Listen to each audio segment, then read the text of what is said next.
काही माणसं चेहऱ्यावर ओळखली जातात. आम्ही त्यातला एक आहे. आम्हीकडे पाहिल्यानंतर निश्चितपणे मनामध्ये जे भाव निर्माण होतात की हा नेता त्यावेळेला अत्यंत संयमी नेता असणार, अत्यंत अभ्यासू नेता या ठिकाणी असणार, उच्च शिक्षित तर आहे, वकील पेशाने जरी असला तरी इथून पुढच्या कालखंडामध्ये ऑपरेशनचं काम करणार आहे. अनेक ऑपरेशन बापाने केलेच केले. आम्ही सगळे दोघंही इथून पुढच्या कालखंडामध्ये ऑपरेशन करणार आहे.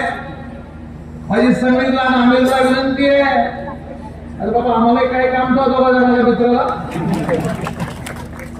आम्ही इतक्या लवकर रिटायर होणार नाही. अध्यक्ष साहेब, आम्ही एवढ्या लवकर रिटायर होणारे माणसं नाहीये, पण आमच्या डोळ्यात एकच, आमची मुलं योग्य पद्धतीने जनसेवा करत असतील, तो वडील बनवणारे काका म्हणून जो आनंद आम्हाला मिळतो तो निश्चितपणे कोणत्याही शब्दामध्ये बोलण्यासारखा नाही. आज इथल्या गर्दीकडे बघितल्यानंतर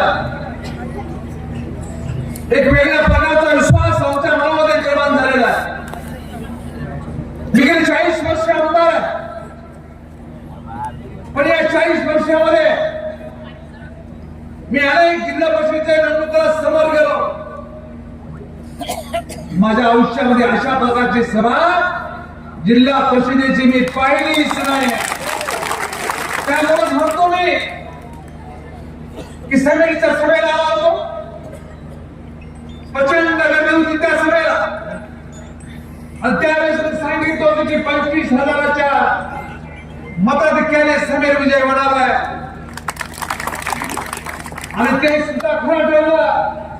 आज पुन्हा सांगतो की महाराष्ट्रामध्ये सर्वात जास्त मताने विजय होणारा कोणता ठरत आहे तो आपला अब्दुल सत्तार या ठिकाणी असणार आहे. मला तुम्हाला सांगितलं म्हणजे बंधू भगिनींनो, ही निवडणूक विकासाची दिशा ठरवणारी आहे, विकासाला मार्ग दाखवणारी आहे.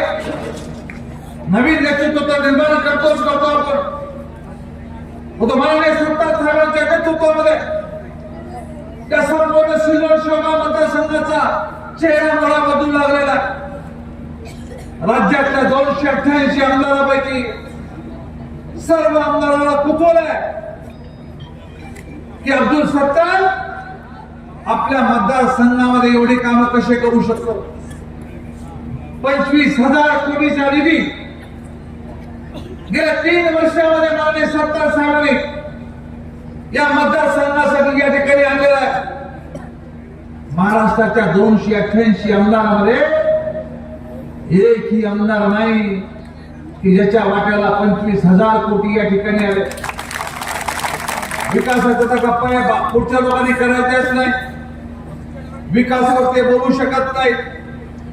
पाय ठेवत तिथे विकास आहे, पाय ठेवत तिथे काम आहे. मी सातत्याने सांगत आलेलं आहे की आपण सार्वजनिक जीवनामध्ये वावरणारे माणसं आहोत. आपली मोटरसायकल खराब झाली तर आपण काय करतो, मोटरसायकलच्या गॅरेजमध्ये घेऊन जातो. आपली जीप खराब झाली तर आपण काय करतो, जीपच्या गॅरेजमध्ये काम करायला घेऊन जातो. सायकल खराब झाली तर सायकलच्या दुकानावरती नेतो. या सर्व गाड्या वेगवेगळ्या गॅरेजमध्ये न्याव्या लागतात. परंतु अब्दुल सत्तार नावाचं गॅरेज असं आहे, इथं डिंगी जळाले तरी हेच गॅरेज आहे, रस्त्यात बनवायच्या तरी हेच गॅरेज आहे, तुमचं सिंचन करायचं तरी हेच गॅरेज आहे. अरे या मतदारसंघाचं भाग्य आहे, या मतदारसंघाचं नशीब आहे की अशा प्रकारचा एक खमक्या नेता आपल्या मतदारसंघाला लाभलेला आहे. या मतदारसंघाचा सर्वांगीण विकास या ठिकाणी केंद्राचा पुरेपूर प्रयत्न केलेला. त्यामुळे विकासाला कोणी बोलू शकत नाही. बोलतील कशावरती? आमच्या मित्राला बदनाम करण्याचा प्रयत्न करतील. आता निवडणूक 2 दिवसावरती राहिली. त्यांना माहिती आहे विकासाला मतदान मिळणार नाही. मग काहीतरी नवीन युक्त्या काढतील. धर्माच्या नावावर, जातीच्या नावावर, हिंदू मुस्लिम अशा पद्धतीच्या काही नवीन गोष्टी काढतील. आणि आता मग 6,000 मुसलमान आहेत, 17,000 हिंदू आहेत. मी ऐकलं त्यांच्या काळात परवाच. लाज वाटत नाही सत्य करायला असं बोलायला? तुम्ही जातीवाद पसरण्यासाठी, तुम्ही घटनेला धरून साक्षी शपथ खाल्लेली आहे की कोणत्याही जातीबद्दल कोणत्याही धर्माबद्दल द्वेष बाळगणार नाही. तरी अशा प्रकारचे वक्तव्य मंत्र्याकडून होतात. ही अत्यंत निषेधार्थ गोष्ट निश्चितपणे या ठिकाणी आहे. मला आपल्याला सांगितलं माझ्या बंधू भगिनींनो, अब्दुल सत्तारची बरोबर तुम्ही काय करू शकणार नाही. नक्की तुम्ही ती बरोबर करू शकणार नाही. अब्दुल सत्तार ज्या माणसाने सिल्लोड शहरामध्ये सर्व समाजाला न्याय देण्याची भूमिका घेतली, सर्व थोर पुरुषांच्या कमानी लावल्या, सर्व थोर पुरुषांच्या नावाने मोठे उद्योग तयार केले. एवढंच काय, परंतु अजिंठ्याच्या पायथ्याशी 100 कोटी रुपये खर्च करून छत्रपती शिवाजी महाराजांचं स्मारक माननीय सरकार साहेब निर्माण करतात. 63 कोटी रुपये खर्च करून डॉक्टर बाबासाहेब आंबेडकरांचं स्मारक माननीय सरकार साहेब तयार करतात. अरे माननीय सरकार साहेबांनी छत्रपती शिवाजी महाराजांचे पुतळे बसवले.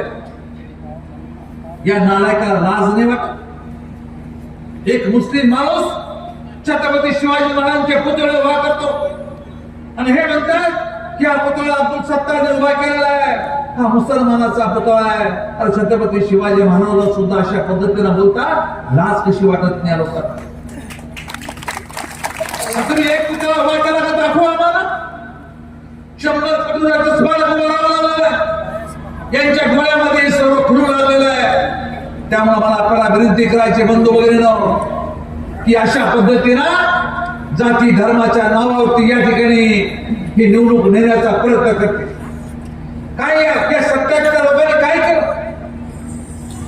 जाती धर्मामध्ये भांडणं, मराठ्यांच्या विरोधामध्ये ओबीसी निर्माण केले, ओबीसीच्या विरोधामध्ये मराठा उभा केले, हिंदूंच्या विरोधामध्ये मुस्लिमांच्या विरोधामध्ये हिंदू, सुवर्णाच्या विरोधामध्ये संपूर्ण दलिताच्या विरोधात सुवर्ण. हा जातीवाद का वाढला याचा विचार करा. कोण याला कंपनी घालतात, कोणाच्या आशीर्वादाने हे चालू आहे याचा विचार तुम्हाला करावा लागणार आहे. पण मी ज्या भागातून जाणण्यातून आलो त्या भागामध्ये सर्व समाजाची आंदोलनं पेटलेली आहेत. एक गाव असं आहे की त्या गावामध्ये ओबीसी आणि मराठा अर्धे जातात. मी त्या गावात गेल्यानंतर दोन्ही बाजूला जातो, भेटतो. तिथल्या ओबीसीने सांगितलं की आमचा मराठ्याचा रामनाम बंद झाला. मराठ्याकडे गेलो तर मराठे म्हणतात की आमचा आणि ओबीसीचा रामनाम बंद झाला. अरे हे पाप कोणाचं आहे? हे पाप कोण उभा केलेलं आहे? जातीमध्ये धर्मात भांडणं कोण गावात आहे?